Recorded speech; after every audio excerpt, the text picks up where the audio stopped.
తెలంగాణలో బీసీ రిజర్వేషన్ల కోసం కాంగ్రెస్ ఇక ఆందోళనలు చేయబోతోంది.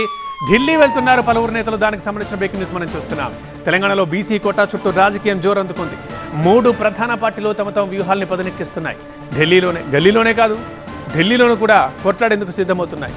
బీసీలకు 42% కోటా పక్కా అంటోంది తెలంగాణ సర్కార్. రాష్ట్రపతిని కలిసి ఆర్డినెన్స్ ఆమోదం కోసం ఒత్తిడి చేయాలని నిర్ణయించింది కేబినెట్. రేపటి నుంచి 7వ తేదీ వరకు ఢిల్లీ వేదికగా యాక్షన్ పార్ట్ షురూ చేయబోతోంది రేవంత్ టీం.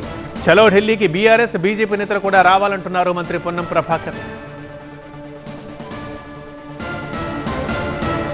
బీసీ రిజర్వేషన్ల కోసం తెలంగాణ ఉద్యమం తరహాలో ఉద్యమిద్దామని పిలుపునిస్తున్నారు పొన్నం ప్రభాకర్. మిగతా పార్టీలు కూడా కలిసి రావాలంటున్నారు. సో ఇంకా పొన్నం ఏమంటున్నారు? మా సీనియర్ కరెస్పాండెంట్ సంపత్ సమాచారం అందిస్తారు. సంపత్, మంత్రి పొన్నం ప్రభాకర్తో ఒకసారి మాట్లాడడం అంటే ముఖ్యంగా ఢిల్లీలో ఏమేమి కార్యక్రమాలు చేయబోతున్నారు?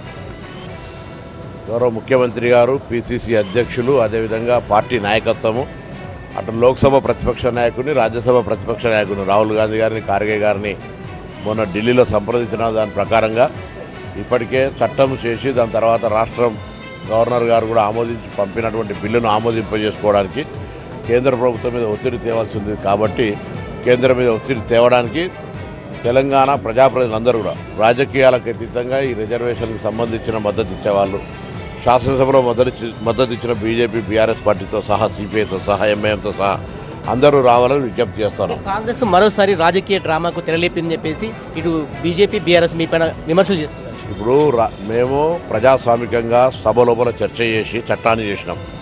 గవర్నర్ గారు ఆమోదించి ఢిల్లీకి పంపినారు. ఇది ఇంత డెమోక్రటిక్గా గ్రామీణ ప్రాంతాల లోపల సర్వే జరిగింది. ఇంత జరిగిన తర్వాత కూడా డ్రామా అని మాట్లాడుతుంటే వాళ్ళ అవివేకంగా ఎంత వ్యవహారం చేస్తారో అర్థమవుతుంది. నేను ఒక బీసీ మంత్రిగా నేను అందరికీ విజ్ఞప్తి చేస్తా ఉన్నా, దీన్ని రాజకీయం కోణంతో చూడకండి. స్వాతంత్రం వచ్చిన తర్వాత దీర్ఘకాలిక సమస్యకు ఒక పరిష్కార మార్గం దొరికే సందర్భంలో రేపు ప్రజాప్రతినిధులు తెలంగాణ ఇచ్చిన బీఆర్ఎస్ కూడా 42% రిజర్వేషన్కి అనుకూలంగా ఉంది. వాళ్ళు కూడా కరీంనగర్లో 8న ధర్నాలు చేయబోతున్నారు. అవును, నేను కరీంనగర్లో సమస్య పరిష్కారం చేసేటోళ్ళు లేరు. ఇక్కడ పరిష్కారం కావాల్సింది ఢిల్లీకి రావాలి, ఢిల్లీలో పరిష్కారం కావాలి. పెండింగ్ ఢిల్లీలో ఉంది. ఇది వాళ్ళది రాజకీయ డ్రామా. 8వ తారీఖు ఏం కరీంనగర్లో చేసి ఏం సాధిస్తారు? యూ వాంట్ యువర్ ఎగ్జిస్టెన్సీ, మీ యొక్క ఉనికిని కాపాడుకోవడానికి మేము కూడా అని చెప్తా ఉన్నారు. సర్వేలో కూడా పాల్గొనే ఆ నాయకులు ఇవాళ ఇక్కడికి వచ్చి ఏ ముఖం పెట్టుకొని చేస్తారు? నేను అడుగుతా ఉన్నా, ఎందుకు ఢిల్లీకి రారు? ఢిల్లీలో కేంద్రం మీద ఎందుకు ఒత్తిడి లేరు? మీరిద్దరు కలిసి ఒకటే మాట ఉండాలని ఆలోచనతో. 3 రోజులతో ఈ సమస్య పరిష్కారం కాదు. ఎట్లయితే తమిళనాడు ముఖ్యమంత్రి జయలలిత ఆందోళన చేసిన ఆ విధంగా చేయాలని చెప్పి వాళ్ళు చెప్తున్నారు. ఢిల్లీ నాయకులు వస్తే మేము కూడా అక్కడే ఉంటాం సాధించుకునేదాకా.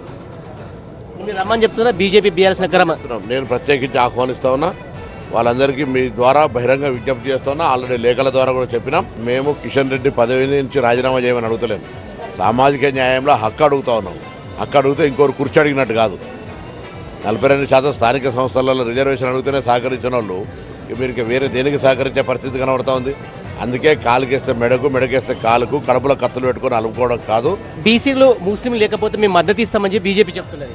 తెలంగాణలో మేము ఆ అంశంకు సంబంధించి 100 సార్లు చెప్పినాం. మీరు కలిసి ఉన్న ప్రభుత్వం ఆంధ్రప్రదేశ్లో కూడా కొనసాగుతూ ఉన్నాయి, గుజరాత్లో కూడా కొనసాగుతున్నాయి. ఈ రిజర్వేషన్ల పెంపుకు సంబంధించిన అంశంతో వచ్చినటువంటిది కాదు. అది 4% కోర్టులో ఉన్నది. దాని కోర్టు మీ ప్రభుత్వం మీ చేతిలో ఉన్నది. మీరు చేసేసుకోర్రి. మీకు అంతంటే ఆంధ్రప్రదేశ్లో తొలగించి కదా తెలంగాణలో అడగాలి మీరు. సో మొత్తానికి కేంద్ర ప్రభుత్వం పైన ఒత్తిడి తెచ్చేందుకు ఢిల్లీ కార్యక్రమం చేపట్టినట్టు మంత్రి పొన్నం ప్రభాకర్ చెప్తున్నారు. కెమెరా పర్సన్ సలీంతో సంపత్, TV9 కరీంనగర్.